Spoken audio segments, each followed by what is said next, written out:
Hello, ഇന്ന് നമ്മളൊരു ഷോപ്പിങ്ങിനായിട്ട് പോവുകയാണ് ഗൈസ്. കുറച്ച് ഗ്രോസറി സാധനങ്ങളൊക്കെ വാങ്ങിക്കാനുണ്ട്. അപ്പോൾ അത് വാങ്ങിക്കാനായിട്ട് നമ്മൾ മാർക്കറ്റ് സേവിലാണ് പോയത്. ഇന്ന് നമ്മൾ നെക്സ്റ്റ് പോകണമെന്നാണ് വിചാരിച്ചത്. പക്ഷേ ഗോൾഡൻ ആനിവേഴ്സറി നടക്കുന്നതുകൊണ്ട് ഭയങ്കര തിരക്കാണ്. അവിടെ പോയി അയാനെയും കൊണ്ട് ഞാൻ പെട്ടുപോകും. അതുകൊണ്ട് നമ്മൾ അങ്ങോട്ട് പോയില്ല. പോകുന്ന വഴിക്ക് കാറിനകത്ത് ഒറ്റയ്ക്കൊരു പ്രാവിരിക്കുന്നുണ്ട്. അതിന് ഇതിനകത്ത് കയറിയതാണോ അതിന് വളർത്തുന്ന പ്രാവാണോ ഒന്നും അറിയാൻ വയ്യായിരുന്നു.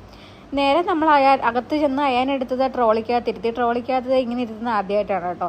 നമുക്ക് ശരിക്കും പറഞ്ഞാൽ ഇത്രയും വലിയ ട്രോളിയുടെ ആവശ്യമില്ലായിരുന്നു. പിന്നെ അയാനെ ഇരുത്താലോ എന്ന് വിചാരിച്ചിട്ട് നമ്മൾ വലിയ ട്രോളി പോയി ഉന്തിക്കൊണ്ട് വന്നതാണ് കേട്ടോ. പക്ഷേ നമ്മൾ വലിയ ട്രോളി എടുത്താൽ നമ്മൾ ഒരുപാട് സാധനം എടുക്കും, ചെറിയ ട്രോളി എടുത്താൽ നമ്മൾ കുറച്ച് സാധനം എടുക്കുള്ളൂ. അത് ട്രോളിയുടെ ഒരു പ്രത്യേകതയാണ് ഗൈസ്.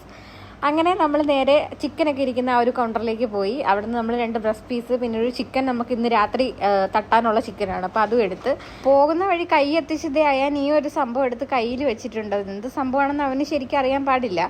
പിന്നെ ഇന്ന് ഫ്രൂട്ട്സിനൊക്കെ നല്ല ഓഫർ ഉണ്ടായിരുന്നു കേട്ടോ. ബ്ലൂബെറി, സ്ട്രോബെറി ഒക്കെ നല്ല ഓഫർ ഉണ്ടായിരുന്നു. പിന്നെ നമ്മൾ വാങ്ങിച്ചില്ല. അങ്ങനെ താഴെ അരിച്ചു ഉറക്കിയിട്ട് നേരെ മുകളിൽ പോയി. അവിടെ നിന്ന് അയാനും 3 പാൻറ് എടുത്തായിരുന്നു കേട്ടോ. കുട്ടികളുടെ വീട്ടിൽ ഇടുന്ന ഡ്രസ്സ് മാത്രമേ ഓഫർ ഉണ്ടായിരുന്നുള്ളൂ. അങ്ങനെ അതെടുത്ത് പിന്നെ നേരെ നമ്മൾ ബില്ലടിക്കുന്ന സ്ഥലത്ത് വന്നു. അവിടെ വന്നപ്പോഴത്തേക്കും അയാൻ ഭയങ്കര ബഹളമായിരുന്നു.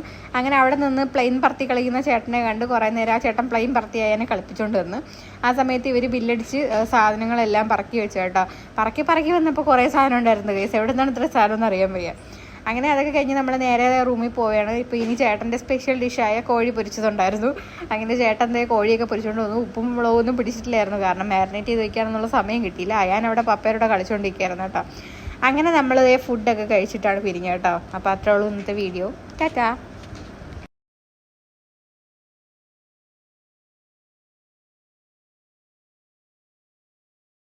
ബീബു അതിൻ്റെ ഇടയിൽ കൂടെ ഒന്ന് എത്തിയൊക്കെ നോക്കുന്നുണ്ടായിരുന്നു. ഇച്ചിരി ചിക്കൻ എടുത്ത് കൊടുത്തപ്പോഴത്തേക്ക് തുപ്പി കളഞ്ഞു ഗൈസ്. അപ്പോൾ അത്രേ ഉള്ളൂ. ടാറ്റാ.